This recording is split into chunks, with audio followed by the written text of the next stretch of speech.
surprised by when I went back to the 90s is how many elements in 90s fashion are going on today.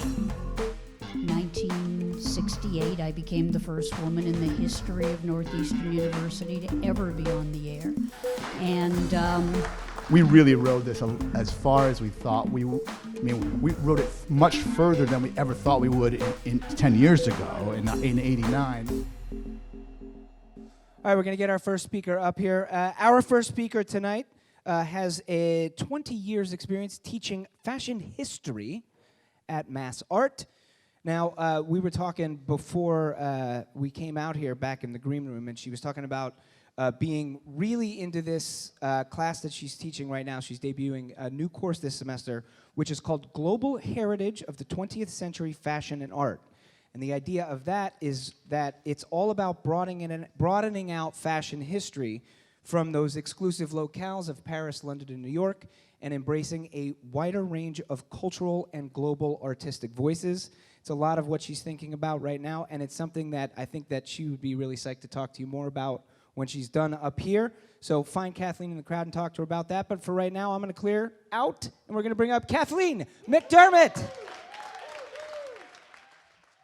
So tonight, I'm going to talk about 6 fashion innovators of the 90s who saw the ethical and environmental issues early and who planted the seeds for today's global fashion sustainability issues and activism. But before I begin with that serious topic, I went searching for some fun 90s looks to show you. Okay, so starting here, what I was surprised by when I went back to the 90s is how many elements in 90s fashion are going on today. And so what looks like something really 90s to us, if you take it apart and look at the elements that are in this Versace ad, the patterned silk shirts, the leather bell-bottoms, the platform stilettos, the high hair buns and extensions, all of those are actually very much part of 20th century, 2020 fashion. Tommy Hilfiger, here we go. There we go. Was ubiquitous in the 90s, right? His red, white, and blue logo on everything from underwear to Aaliyah's iconic bandeau top. His collaboration in the 90s with hip-hop giants actually is a model for today's close collaboration between the fashion and music worlds. Kurt Cobain's grunge look of the very early 90s, plaid flannel and ripped jeans, is very much an essential part of the fashion vocabulary to this day. The slip dress emerged in the 90s, and this is an elegant and feminine version, very much part of today's fashion vocabulary. In the 90s, the slip dress went minimal and gender neutral. Another look trending right now, minimal and gender neutral slip dress. So let's look at how fashion gets a conscience in the 90s.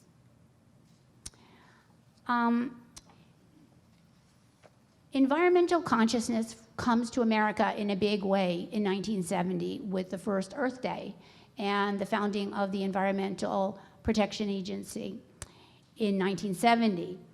But it takes a good 20 years for fashion and apparel companies to catch up. In 1990, the New York Times takes notice, and with this headline, "The Green Movement in the Fashion World." Saving the planet is very much in vogue. The fashion industry is trying to push itself to the forefront of efforts to conserve and preserve. And actually, the New York Times was right. In 1990, the People for the Ethical Treatment of Animals' very first anti-fur advertisement appears. And over the next 30 years, supermodels, celebrities, sports figures, Musicians and artists pose for this very powerful campaign. Just this year, PETA retired it because of the enormous number of fashion labels, retailers, and designers who have distanced themselves from working with fur. Also in the early 90s, two 20-something California clothing companies, Esprit and Patagonia, make key contributions to green fashion. Esprit, ethical, youthful, playful, California lifestyle, casual wear, and Patagonia, you all know, casual sportswear and specialized clothing for, extreme outdoor sports. Esprit was headed by a husband and wife, founded by a husband and wife team, Susie and Doug Tompkins. They were passionate about outdoor sports and environmental preservation. And they shared these passions with their very close friend, Yvon Chouinard, the founder of Patagonia. Connect the dots, right? Okay. The friends were deeply concerned with the pesticides that were being used in growing cotton nearby in California's Central Valley. And they decided that their companies should do something and take green action. And in 1991, indeed, they held the world's first conference on organic cotton to search for alternatives. And together they took the pioneering and risky step, I don't know if I can get this, to source and sell organic cotton garments at higher price points. In 1992, Esprit debuts its E-collection, standing for Eco, Earth, and Environment, a 20-piece women's clothing line of organic cotton with reduced packaging, a minimum of toxic dyeing, and its catalog on recycled paper, the very first major US clothing company to do that. By 1996, all of Patagonia's cotton garments had transitioned to organic. And despite the higher price point, the public embraced the idea of an environmentally conscious apparel, and Patagonia sales rose 25%. But even as these green and ethical conscious fashion initiatives appear in the early 90s, so too does their shadow. Its name is fast fashion, a term coined in 1989 when the first Zara store appeared in the US in Soho. Its business model was startling. From latest runway trend to store merchandise in 15 days, allowing the stock in store to change every 3 weeks. New 90s technology, fax, email, and mobile computing combined with advanced automation and inexpensive labor, global labor, made the 15-day turnaround not only possible, but dirt cheap. Over the past 30 years since Zara's debut in the US, we've seen that not only does fast fashion move quickly from runway to store, but just as quickly to garbage. We now know that fast fashion is an eco-disaster. As clothing production and consumption has accelerated, the amount of clothing we throw away has increased exponentially. I'd like to tell you now about two legendary fashion designers who were already onto this problem in the 90s and contributed to green fashion in unique and lasting ways. The first is Lamine Kouate, born in Mali and based in Paris. He debuts his men's and women's clothing line in '92 under the name Zulibet, which translates to keep your eyes wide open. His clothes were the first upcycled couture, composed of cut up and reassembled flea market finds. Here we see a dress created entirely from first world fashion discards. Starting at the top, we see a collar made from a checked wool coat. Layered on top of that is the top half of a red acrylic wrap dress. The long skirt is pieced together with rectangles cut from a kaleidoscope of secondhand clothing. Kawate's dresses were pieced together with a specifically African sensibility. In Africa, no waste and DIY are deeply rooted concepts. He described this collaged view of the world in 1994 in an interview with the New York Times. At home, he said, all the products come from foreign places. They're imported from everywhere, made for different worlds, different cultures in mind. A sweater arrives at the hottest month of the year, so you cut off the sleeves to make it cooler. It completely redirects the look. Our second great fashion designer of the 90s is from Japan, Issey Miyake, who harnessed automation to create zero-waste garments. In '97, he introduces the APOC Queen, and APOC stands for a piece of cloth. And I'd like to direct your attention now to the large roll of tubed fabric behind the mannequin. A computerized weaving machine has already woven a repeating series of seams into the roll. The seams make up patches of shapes outlining an entire wardrobe. On the far left, we see a length of tubed fabric cut from the giant roll suitable for one person.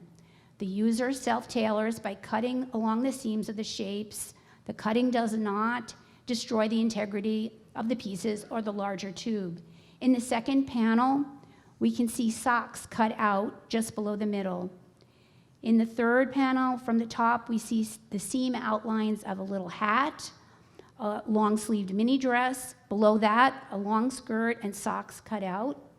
In the fourth panel, we see all of the above cut out, plus undergarments and a bag.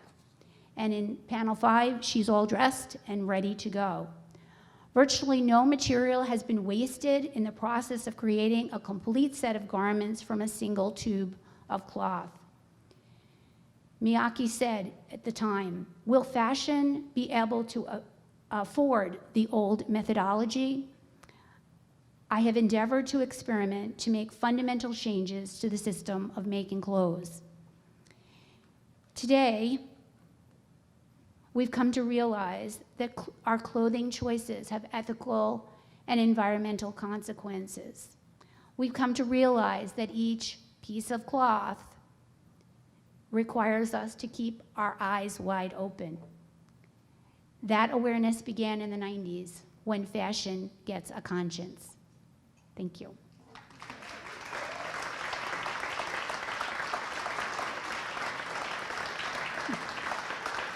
Thank you. I apologize for my technical difficulties. No, I thought that was great. No, it was Okay. fine. You did All great. right. Okay. Kathleen McDermott, everybody, right? Come on. We barely noticed. So, if I came here and now unexpectedly have a little bit of a conscience about the clothes I'm wearing, what do I do now? So there's some easy answers, right? We all know those. Buy less, buy used, upcycle. Those are kind of the easy answers. What are the hard answers? It's when you cut up used clothes and make them into something new. Thank you for asking. Can't do that. Yeah, okay. Although speaking of that, like, is Yeah. is it easier than people think? Could somebody learn how to like cut up clothes and make them into something new pretty quickly and easily? I didn't discuss Lamine Kawate's technique. It's very rough. He used red thread to sew the pieces together, and then he would overstitch it to really make the piecing together quite obvious. So upcycling can be creative. It doesn't have to have perfection. Yeah. Okay, so we were getting to the hard stuff. Yeah, so tonight I was on a mission to kind of educate people on the issues. I think the people in the 90s who were on it back then, we are required to sort of carry that forward.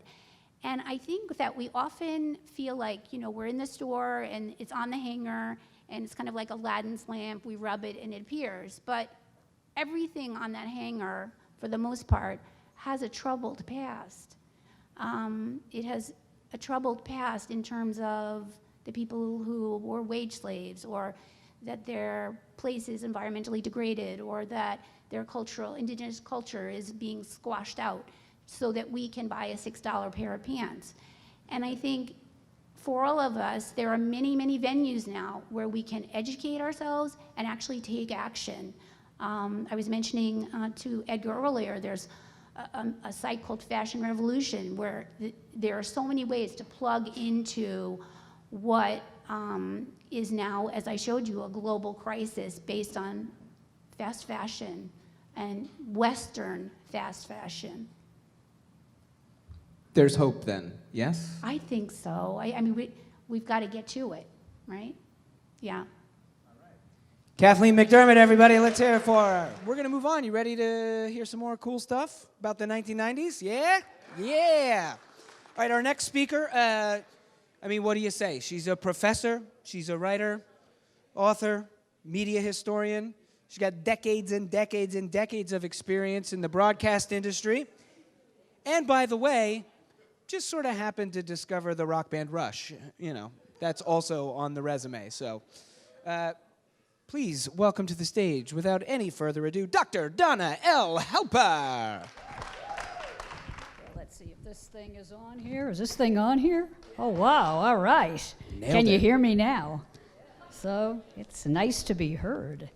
So I'm just going to put this stuff here. What is that stuff? It is magical. It is memorabilia from the 1990s. Whoa. Because one of the cool things about being a media historian is I collect rare artifacts from various decades. I've got some as far back as the 1890s. And I give talks all over any place anybody wants me to, money talks, Donna walks. And, just got to make a living. And, I've been fascinated by media history for years. It all started, and forgive me if I'm stepping on your intro, but when I first... It's your show, Donna. No, it isn't. It's your show, and we're really glad you're here. It's our show. It's no, I'm everybody's serious. show. I'm Here we very are glad together, you're here. Thank you having a for show. being here. And become members, please. I'm a member. You should become a member. Seriously. Support local broadcasting, because that's going to be one of the things I'm talking about in a couple of minutes. But it all started when I was a kid, and I wanted to be on the radio. And I was, of course, told that girls couldn't be on the radio. But I knew that's where my heart was. And there was this guy, some of you may remember him, a guy by the name of Arnie Ginsberg. Oh, woo-woo Ginsberg. He's on the cover of my book about Boston radio. And I really, really admired Arnie. I just thought he was a cool, fun personality, and I wanted to be a cool, fun personality too. It took me a while to persuade some people that if a woman got on the air as a DJ, somehow the Republic wouldn't fall. But in October of 1968, I became the first woman in the history of Northeastern University to ever be on the air. And thank you. And it went from there. And but as I went on in my career, I started wondering, who were my mothers? Like, who was there before me? It couldn't have been just like one woman on the air and it was me. There had to be like other people in other cities. And that's how I started getting into media history. And I discovered that the first woman announcer, possibly in the entire East, was from right here in Greater Boston, in Medford, a woman named Eunice Randall. And I became determined to tell her story, and on and on and on. And that became more than 3 decades of doing media history, including, the first people of color in broadcasting, the first Asian Americans, just all the people whose stories weren't told. And I decided that I would be the one to tell them. So that's kind of what I'm up to in my spare time. It's pretty good. Not bad. So- Not bad. So, what were you doing in the 90s? Trying to make a living. Yeah. No, it was harder than you think. The 90s are actually two parts. In the early part, I'm still a radio programming consultant, and I'm consulting small and medium market radio stations all over the United States. Many of the big names you hear on the air are people that I trained in just Such about. as? Well, I worked with Howard Stern. I would be lying if I said we were best buds. I mean, we just got started around the same time. But there were a number of on-air personalities like Elroy R.C. Smith and Bob and Tom and various other folks in various markets who I worked with and who I had the privilege of helping along in their careers. They probably would have been successful anyway, but sometimes a little mentoring never hurts. And then along came the rest of the decade. We start seeing an inkling of the changes when we have a little changing of the guard. Do any of you remember a guy named Jess Kane? Okay, yeah, he was on the radio at WHDH. There's still a WHDH at the beginning of the decade. Jess Kane retires. How many of you remember Norm Nathan? Yeah, Norm passes. Carl DeSuze, gone. All of the big personalities who were on the air in the 70s, the 80s, they either get out of the business or they go somewhere else or they get replaced by media consolidation because the caps are coming off. The FCC has decided that it's okay for big stations, big corporations to own more than one station, more than two stations, pretty soon more than 12, then more than 24. And then along comes the Telecommunications Act of 1996. Okay, so Yeah. wait, let's back this up a little Yeah. bit. So there was a time where there was a cap on how many stations Absolutely. a person Yes. could own or Absolutely. a company could own. Originally it was 2. You could own 1 AM and 1 FM. And then gradually by the 70s and 80s you start getting deregulation and it's 12 and then 24. And I wasn't going to get into the Telecom Act. I was merely going to say that suddenly a lot of live and local broadcasting just isn't there anymore. Now, what is there, interestingly enough, is some new formats. Like country radio comes to Boston in the 90s. In the early 90s, WCLB, and no, I didn't get that wrong, it becomes WKLB later in 1995. But in 1992, I was one of the first consultants at WCLB, which became the first successful country station in town. And so you start seeing new formats, you start seeing new personalities, and the other thing you start seeing is changes in attitude because of the technology. Our previous speaker alluded to that. The beginning of the decade, how many of you are online? In 1990, how many of you have an email address? Okay, by the end of the 1990s, how many of you have an email address? My point exactly. And he's in high school. A whole bunch of was. yeah, but that's my point. A lot of people in all walks of life can't even imagine how their lives are going to change by decade's end.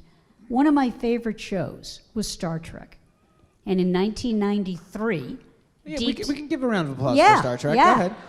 In 1993, Deep Space Nine goes on the air, which I think is an underrated Star Trek, okay?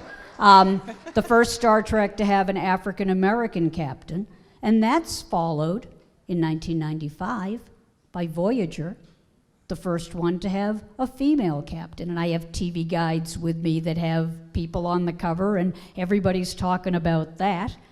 They're also talking about the fact that the Red Sox haven't won a pennant since, 1918? But I'm kind of following the Blue Jays because of my friendship with Rush, so we would watch Blue Jays games when I was up in Toronto. Okay, let's back. Let's I'm talk sorry. about Rush a little bit. You here. can't. No. Come on, I I used to wanna be hear a about this. DJ. I talk a lot. So generally, do we all know who Rush is? The band Rush, right? It's not really. I mean, they were around in the '90s, but they're sort of more of a. I think of them as like a '70s, '80s kind of thing. Oh. No. Oh. No. Oh, the pain of it. Oh, I'm getting ow. off this stage. Now. Yes. Now. How did you discover Rush? It's a very long story, and I don't want Is to there a bore short the version? audience. The short version is I was a music director back in the days of vinyl records. Anybody remember vinyl records? Yeah? And I was a music director in Cleveland, and a friend of mine from Toronto sent me a copy of this vinyl album, 3 Canadian guys, kind of a homegrown record. He said, we're not going to sign them, they're not ready for prime time, but you're a music director in Cleveland, and maybe you'll hear something. And I listened to a song called Working Man, and I knew immediately that this was a perfect record for Cleveland. I ended up becoming friends with the band, which you could certainly do as a music director, and watched them go on to have 16 gold records. I was kind of a big sister while they needed a big sister, and then a friend. And they 16 gold albums, star on the Hollywood Walk of Fame, Rock and Roll Hall of Fame. And if I may be so bold as to do so, if you are a Rush fan, will you join me in about a minute of silence for Neil Peart, who was the drummer of Rush, who just passed in January? Thank you. It was just such a shock to so many of the fans. One of the 3 of the nicest people you could ever meet. But that having been said, during my years as a DJ, I worked all over the country before coming back to Boston, and I got to play some new bands and discover some new music. I worked at a jazz station, I worked at a country station. I mean, come on, it's all music. You know what I'm saying? Yeah. So you talk about this idea of consolidation through the 90s and technological change as sort of a big piece of like what happens in the media landscape, particularly radio, say.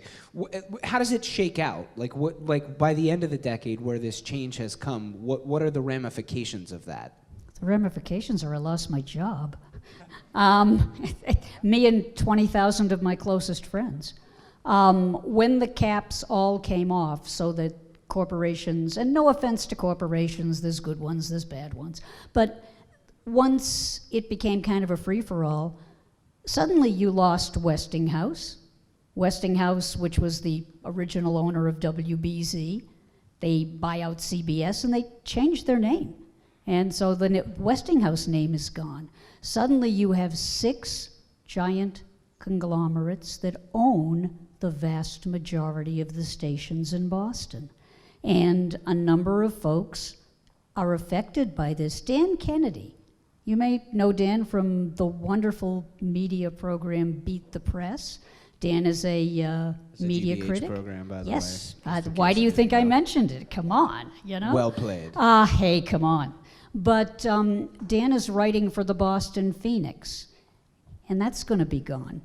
And there's all of these other smaller outlets that are getting gobbled up like a giant game of Pac-Man.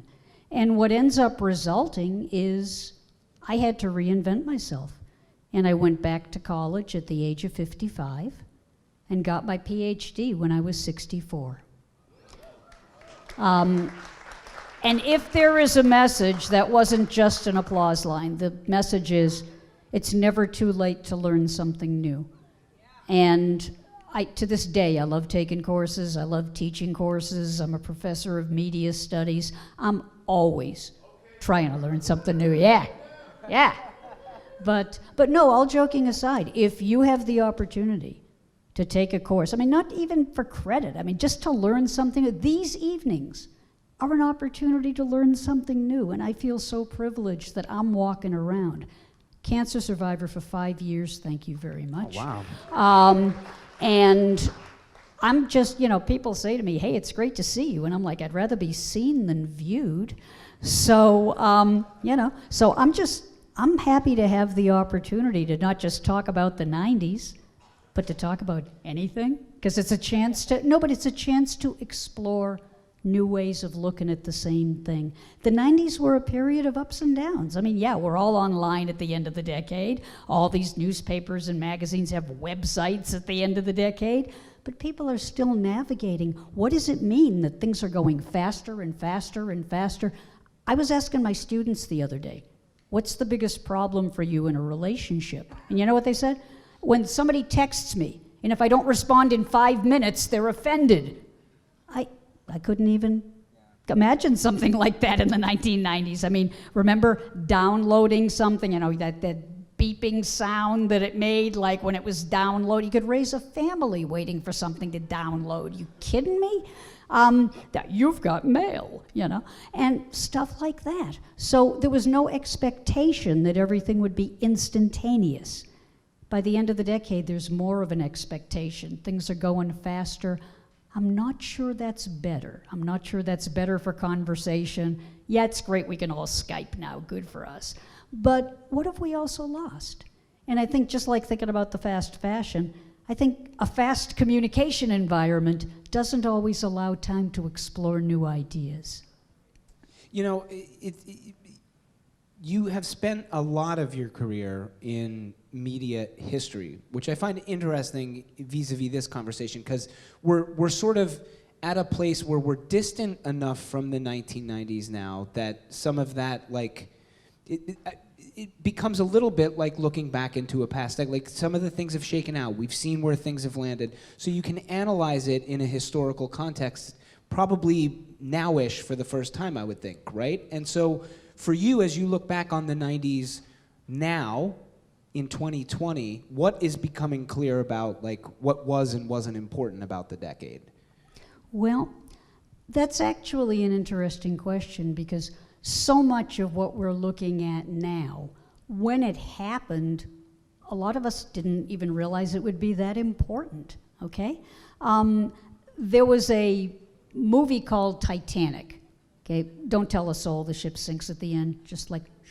Spoiler alert. But yeah, I know, spoilers. So, and it had a song, My Heart Will Go On, and I saw grown people, like football players, handkerchiefs, everyone's crying at the end of it. It was an era when the rules were being rewritten. And I think the truth is that in every decade you get to rewrite the rules. I think that Bill Clinton, with his impeachment, people start rewriting the rules about how much of our private life is private.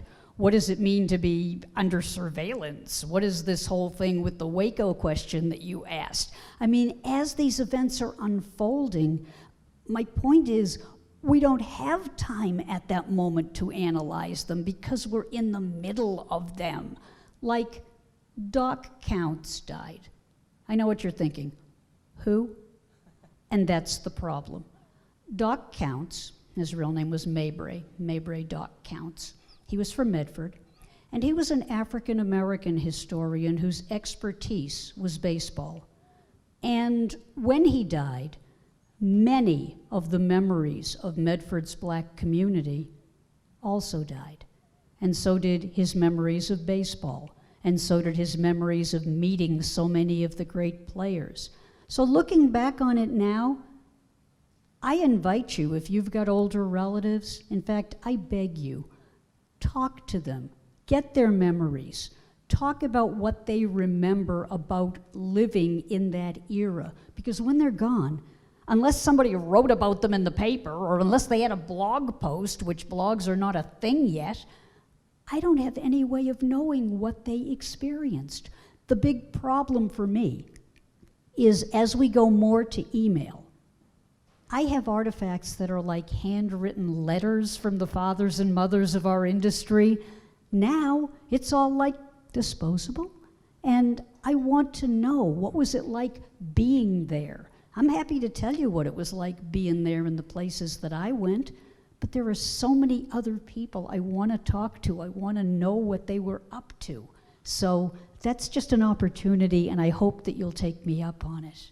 Before I let you go, can we take a look at your bag of tricks and what you got in there a little bit? Just I can do that. Can you hold my mic for 1 second? Because nothing sounds worse than mic noise. Yeah. Do you want to talk as you go? I'll give you the assist here. I didn't need them. All right. So, okay.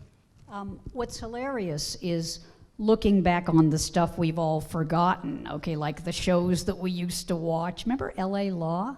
Sure. Okay. I mean, but the shows, every year, TV Guide.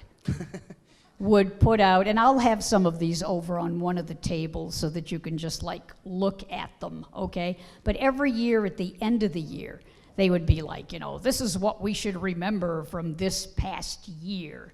And I love looking back on them because, again, it's contemporaneous. You can kind of like, so this is what we were talking about then. Let me just grab something else in here, if I may. I hope I'm not being boring. I mean, I get a tremendous kick out of this. Is she being boring? Stuff. No. Okay, here we have, oh my God, WrestleMania. Should it be on television? OMG, I mean, seriously. And this is, again, we're still sort of innocent. I mean, do we have any idea that all those people are using steroids? What? You mean it's fake? Really? I mean, who knew?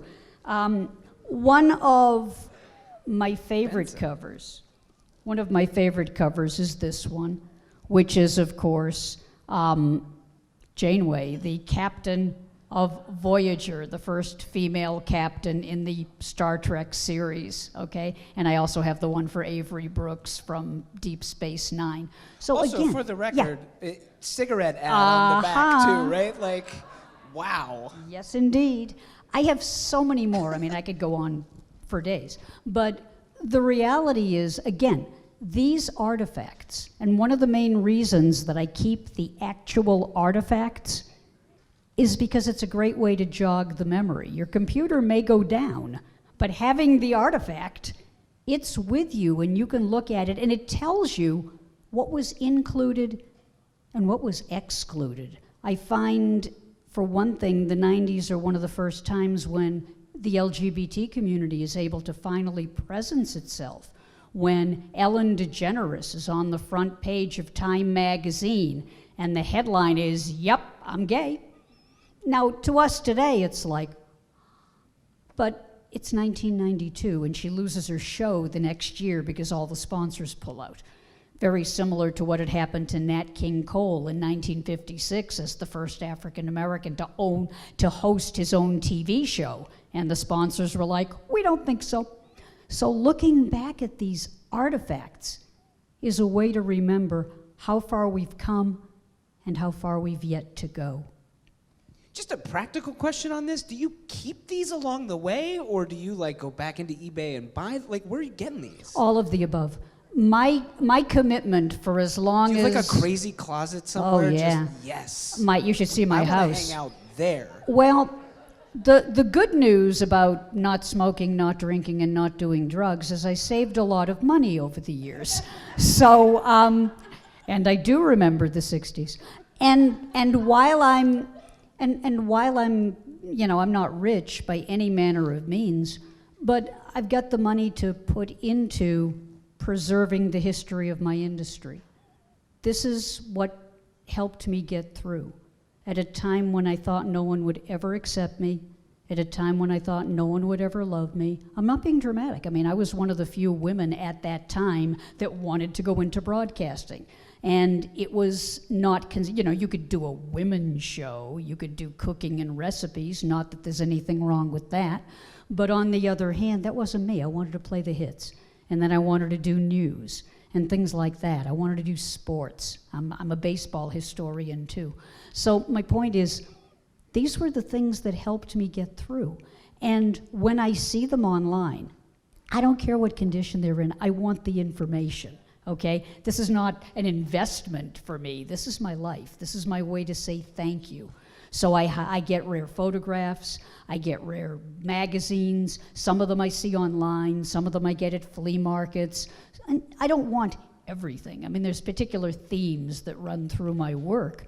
And anything that will help me tell the story, that's what I want to preserve. And, when I'm done here, when my number is up, I will donate them to a museum, Library of Congress probably, and I hope that they will be helpful to other researchers who care about knowing where we came from as much as I do.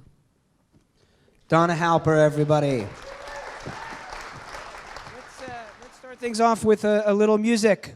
Our final guest, of course, guitarist, singer, songwriter from the band Buffalo Tom. They formed in '86. Were a pretty big deal through the 90s and are still around today. here and there. And Bill's also the author of 2 books about the Rolling Stones. And he's still local with us. He lives in Lexington. So let's hear it for Bill Janovitz. Thank you. Is the guitar coming through? Yeah? So I was just going to originally just do one song after we talked, but I'm here to stretch out the time a little bit. So this song was just on the PA, so I'm just going to do this one because it was suggested to me by the PA. Came out in the 90s. Oh, this is good because this is how I dated Cheers in the penultimate, I believe, trivia question. We watched the last episode of Cheers with Rick James while we were recording this record.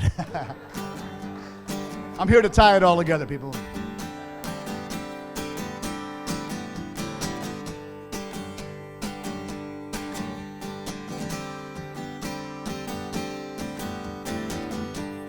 Watching a ball take a free fall at the mention of a name.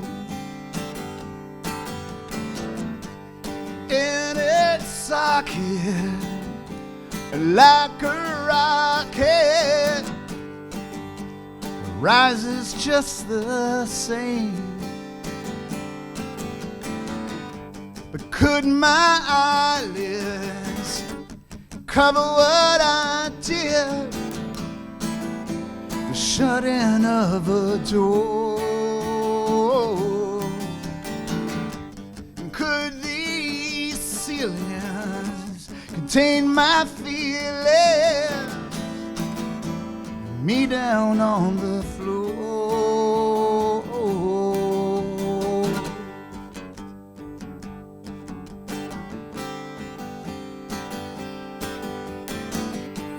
Jerked my fountain and I screamed mountain.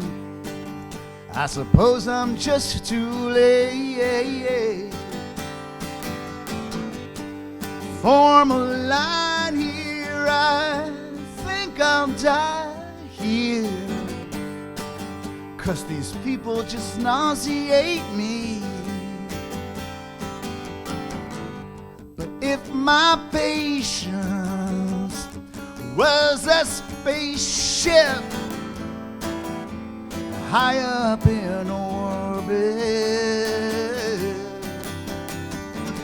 then I would rise here, hypnotized here, risen from where I sit.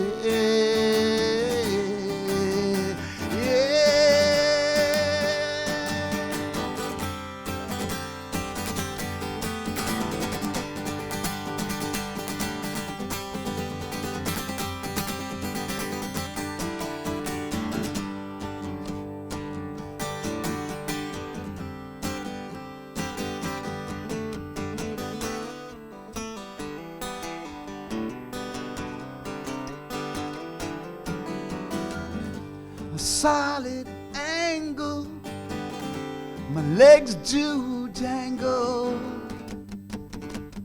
off the counter edge. Soft words spoken, your promise is broken. I just close my eyes instead. But could my eyelids cover what I did? The shut-in of a door. Could these ceilings contain my feelings? And me down on the floor.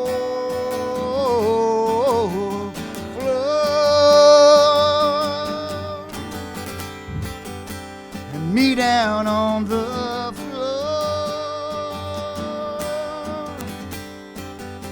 and me down on the floor, me down on the floor.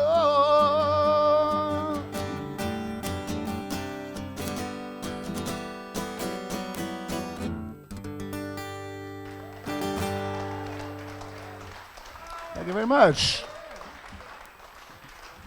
That was my beer stool. Sorry about that. Can we get this man a beer stool? Come on. Bill Janovitz, huh? Do you want to put that down, or are you fine holding the holding? It's the... sort of my security blanket. Yeah, I know. I'm more afraid of it falling backwards, but let's see what happens. Oh boy. Yeah. What could go wrong? Don't give me an errant elbow there. Yeah. Can I get a little backstory on Rick James and watching the final episode of Cheers? I Like, mean, you I just think kind of threw that out the there. shorter I know my- this is what your life was like, but like, The shorter my story is, the better. Some of my friends will attest. We were out so most of our first few records, so that was our fourth record when we were recording out in Los Angeles, but our first 3 records had been made more or less around Boston area. A little bit out in Woodstock on our 3rd record, but our 4th record, we were like, okay, this is sort of like, the 90s were happening now, right? Yeah. So it was after Nirvana, and now there was sort of more money flying around.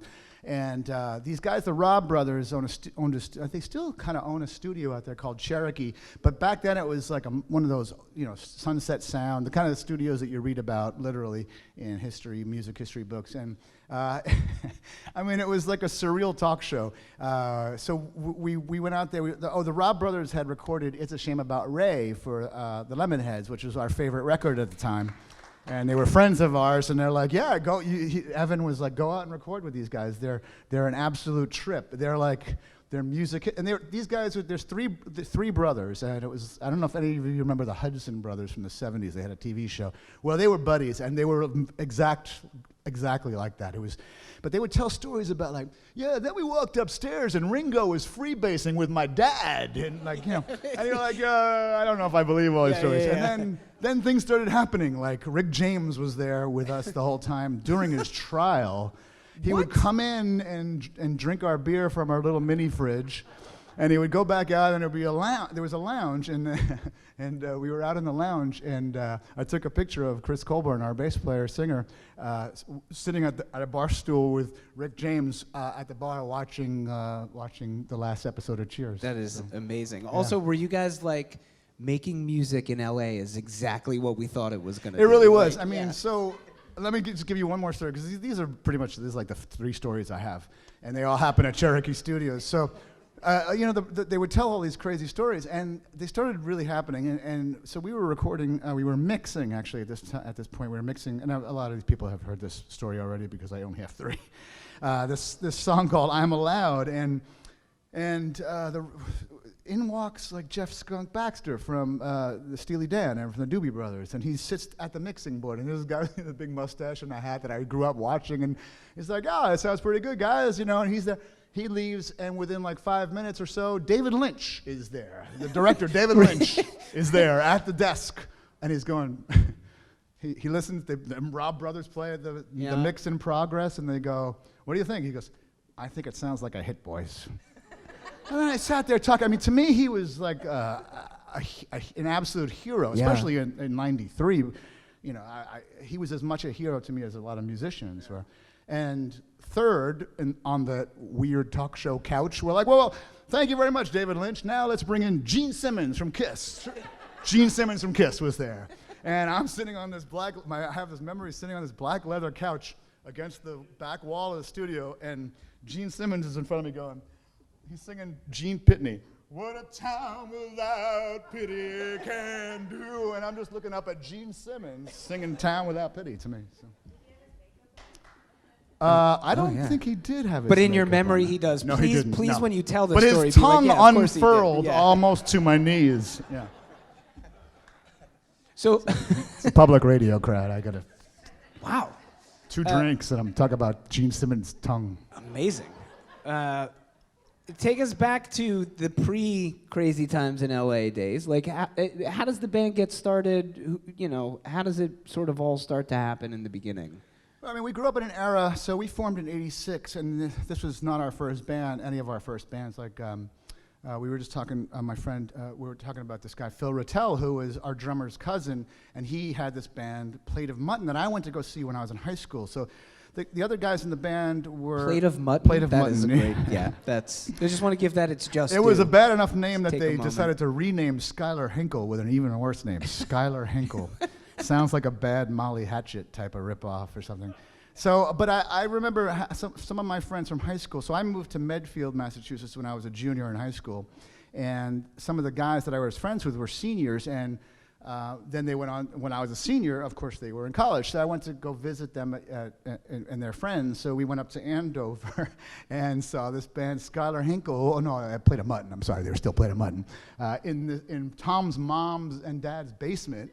But they're playing like these original songs and stuff. I'm like, man, I want to be. First of all, Tom is extremely handsome, and he was playing bass, and he had that sort of '80s hair coming down into his face. I'm like, that's the guy I want to be in a band with. Yeah. It sort of mitigates this whole thing, you know. So eventually, it took many, 4 or 5 years maybe, but then we were all at UMass. We were going to see a lot of the same bands, and. So, you know, UMass happened to spawn sort of the Pixies. Charles and Joey were there, and also Dinosaur Jr. were sort of the big deal amongst the 20 or 50 of us that cared. Yeah. They're really, it was Yeah. the 80s, it was reggae, blues, and mostly dance music. It was, nobody really even wanted to go see live music. Sort of like today, I guess, Yeah. in a lot of ways. I Yeah, don't know. yeah. I don't know. I don't go out very much. And did you know those guys? Like, were you like what? So we knew Jay, Yeah. Lou from Dinosaur Jr., Jay Mascis, but we didn't really know Lou or Murph so much because they weren't really at school. But and Jay was there, but he was a very taciturn personality. But we knew him, and we were really into the band, and we would go to a lot of the same shows.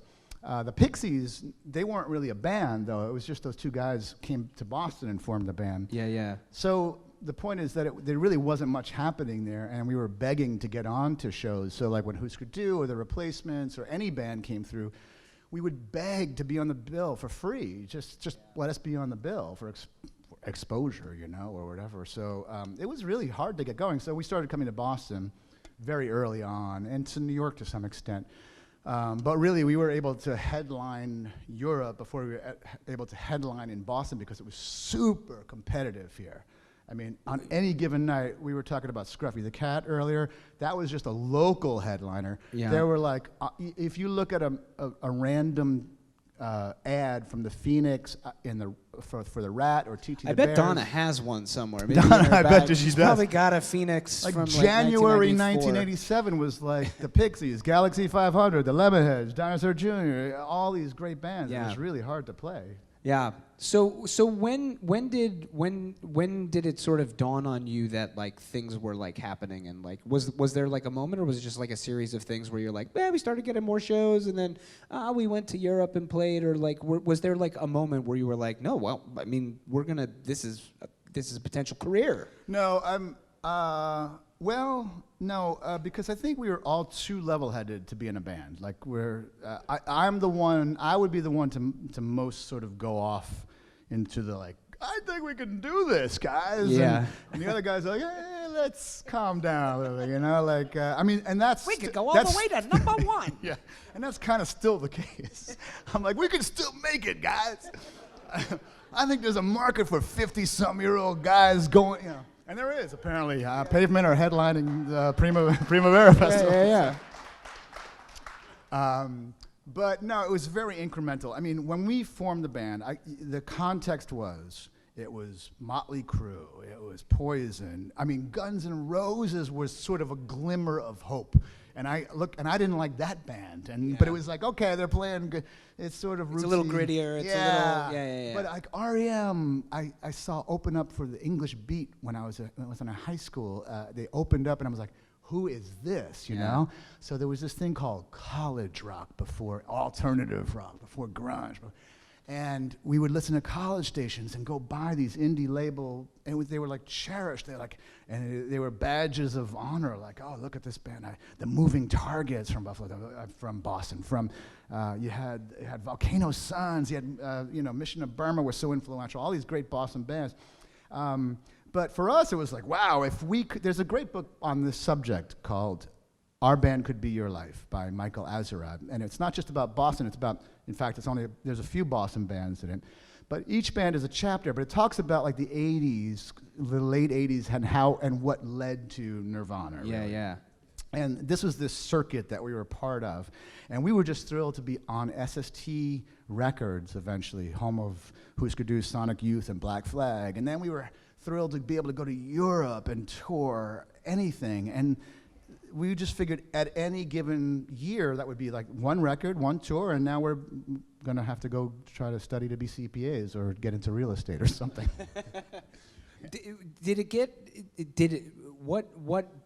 What happens like when you talk about that sort of like Nirvana hitting and this idea of like whatever grunge or alternative rock, and it starts to become something that's clearly people are making money on? It's clearly sort of a movement that's beyond just like Boston or whatever. People think of it as like, and it's very easy to see things in terms of like, there was this, then Nirvana happened, and there was that. Right. But what led to Nirvana, that book is a pretty good explanation, but also, so what I always discuss in this era was that a lot of our friends, like, so when we first came to Boston, there was a DJ, and there still is a DJ named John Bernhardt on MBR 88.1 on Friday mornings doing Breakfast with Champions. He's been there, I don't know, I guess they don't make way for students at MIT. Yeah. But he was a student at the time, and he's kept his slot all these years. But there were certain people like that across the United States that were, you'd go and play this college, you'd stay on somebody's dorm room floor, and then you would play the student union ballroom, and then the DJ would play you. Well, that DJ eventually starts to, as I go, it took sort of their career builds, Yeah. They start picking a couple of bands that sell, and they get positions, first they start working their way up and blah, blah, blah. Indie label people start go, wow, they started, major labels started, and this was not a 90s thing or 80s thing, this actually started in the 70s, like, or 60s even, like Atlantic Records is gonna buy Stax or start like, put Stax as a subsidiary. Yeah. So, because you're buying an A&R staff basically. So that happened in the 90s too, like all these people that were doing indie labels, indie college stations, whatever, indie bands, indie promotion, they start getting into positions of power, so that our friend Janet Billig is now managing Nirvana, and Danny Goldberg is managing Nirvana, and well, I mean, Danny predates all this, but my point is that people started to get in positions of power at MBR, at MTV, at FNX, at WBCN, and they start, other stations in the country start seeing what they're playing, it starts to catch fire, So that happened, Nirvana was sort of a leading edge of bands from our very specific circuit. And when I say very specific circuit, I mean that once they broke big, we literally, Buffalo Tom inherited their tour dates I got a fax that I still have from a Dutch promoter saying, Nirvana is no longer playing these dates, these venues. Because they got huge. They leveled up. Yeah. So they're playing arenas Buffalo Tom, now. do you want these shows? We're like, we'll take them, yeah. So we have a new 6-week tour that Nirvana turned down, Wow. Yeah. Was it weird? Was it weird? Was it fun? Was it like it was exhilarating. heady? Like what was it? I'm exhilarating talking about it now. Really? Exhilarated talking about it now. Yeah. I mean, it was like everything was like, but we really did keep ourselves and each other in check. We didn't really sort of let ourselves get too far ahead.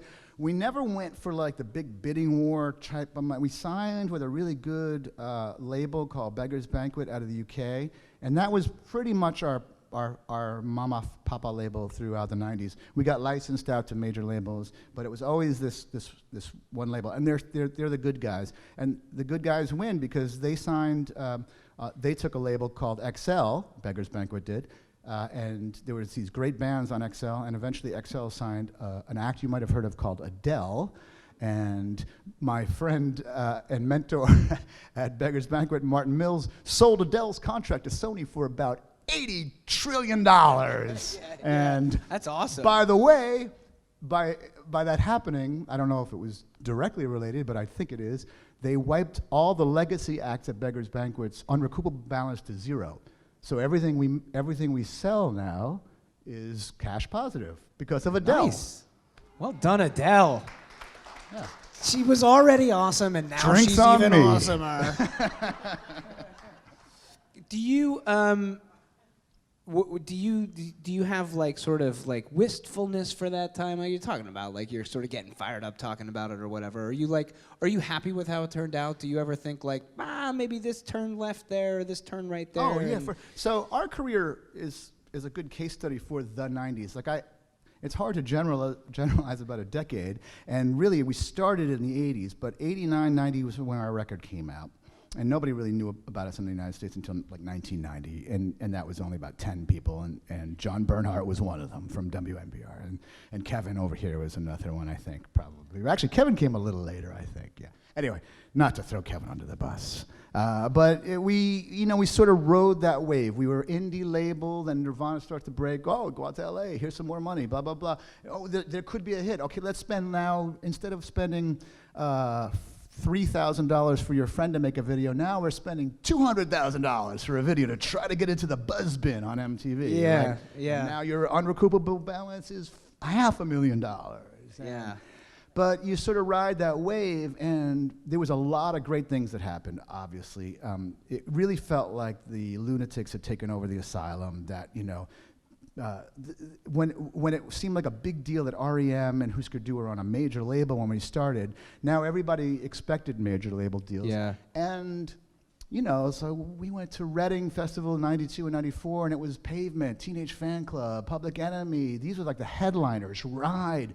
It was a really wonderful time for people that liked that music like we did, and it was selling. So the Breeders, to see my friend Tanya Donnelly and Belly on the cover of Rolling Stone magazine, it was surreal, but it also felt like, fuck yeah, we're on the cover of Rolling Stone magazine. How come now? How come we're not on the cover of Rolling? That happens pretty fast. So, okay, wait a minute now. That band, not Belly, but another band, okay, they say they're influenced by Bella Tom, but how come they're selling 2 million records and we're not? We're selling 20,000. Or that starts to set in pretty quickly, or not quickly, it sets in though.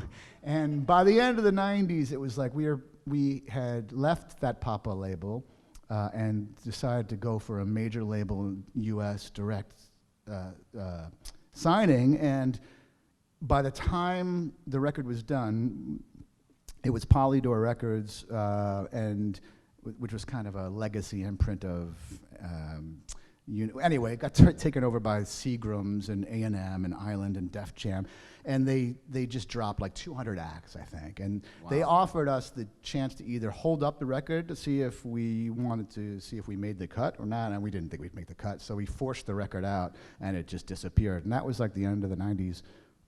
Chronologically for us, and it was also a time when we started having kids and stuff. So it was really sort of like 99. My first child was born. So it was really like kind of like I think the writing's on the wall now, and we really rode this as far as we thought we. I mean, we wrote it much further than we ever thought we would in 10 years ago in '89.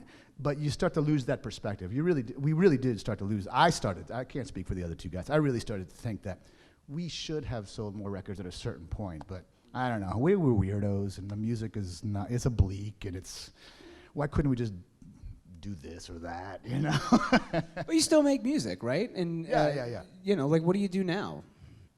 Yeah, so Buffalo Tom is playing, I wasn't just going to plug the gig, but we're playing at Big Night Live, which is a new room down in front of the Garden, on June 12th. It's a big room. It's like 1,200 people, and we'll probably sell most of them, I think. And we usually play at least once a year in Boston or so. We had a record out last in 2017. So we took about from 99 to 2007, we didn't put out any new material. And that was a long break because we had been on this tour record cycle. And then once the kids came, we were like, okay, let's just take a break. And but then from 2007, we did another one in 11. Now we're just sort of on the, hey, what do you guys want to do? You want to every 4 or 5 years? You want to do another record? Awesome. Does it matter anymore? Yeah. No, I mean, does it matter to put out records? I don't know. Yeah. Should we get another song before we leave? Yeah, I like that idea. Bill Janovitz, everybody. Thanks, Edgar. Take us out. So this is a song that this is a pretty good illustration of that pivot point in the 90s. We had signed to Beggars, and they licensed us out to various labels over the years. In early years, it was Thirsty Ear, which was really just a promotional company. It wasn't really a label. It was just some people in an office doing press and radio, like 4 people, really, literally. And they said, well, once your records get to a certain point, we have a deal with BMG, RCA, and if you start to sell more records, then they'll kick in. And so Let Me Come Over is our third record, and this is a song from that record, and we didn't put it out as the first single. I didn't see it to this day. It doesn't seem like a single to me. I think of singles as, well, punchy and grab you by the collar and pop and repeated chorus and whatever it is. But people were like, "What about that song, Till Lights Fade?" And I said, okay, let's put that out. I think it was our second or third off the record, and it started to really catch a fire at like WNEW in particular in New York.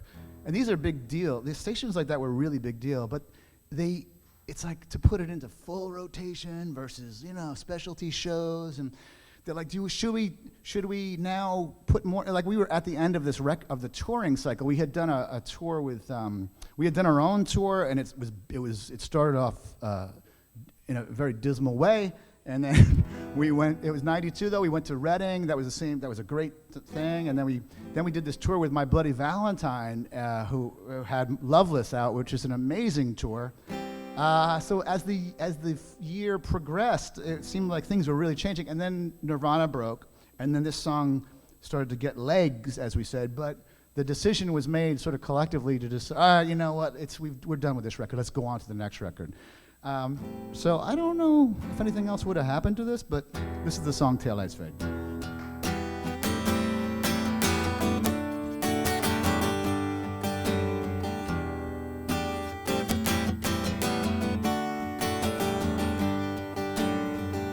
Sister, can you hear me now? Ringing in your ears. I'm down on the ground and my luck's been dry for years. I'm lost in the dark and I feel like a dinosaur. Broken face and broken hands. I'm a broken man. I've hit the wall. I'm about to fall, but I'm closing down on it. I feel so sick, lost Lesley. Watch my taillights fade to black.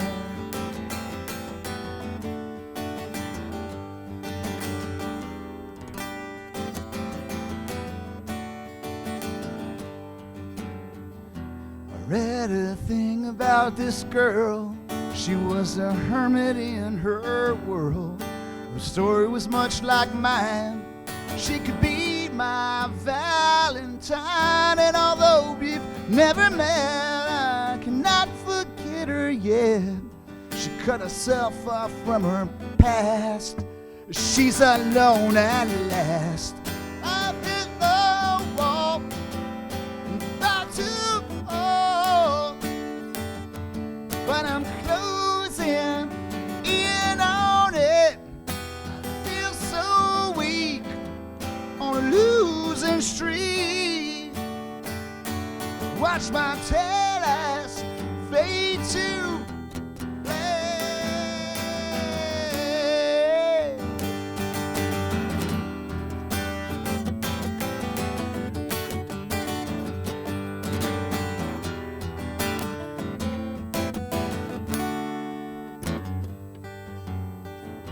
Lost my life in cheap wine. Now it's quiet time. Cappy Dick, oh Jesus Christ. Could not help my fate, and I'm underneath the gun, but I'm singing about my past. Had myself a wonderful thing, but I could not make it last. I've hit the wall, I'm about to fall, but I'm closing down on it. I feel so small underneath it all. Watch my taillights fade to black. Watch my taillights fade. Watch my taillights fade. Watch my taillights fade.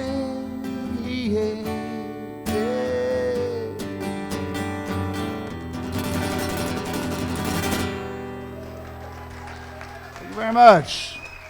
Bill Janovitz, everybody, one more time. And our thanks to Donna and Kathleen and Bill. Thank you guys.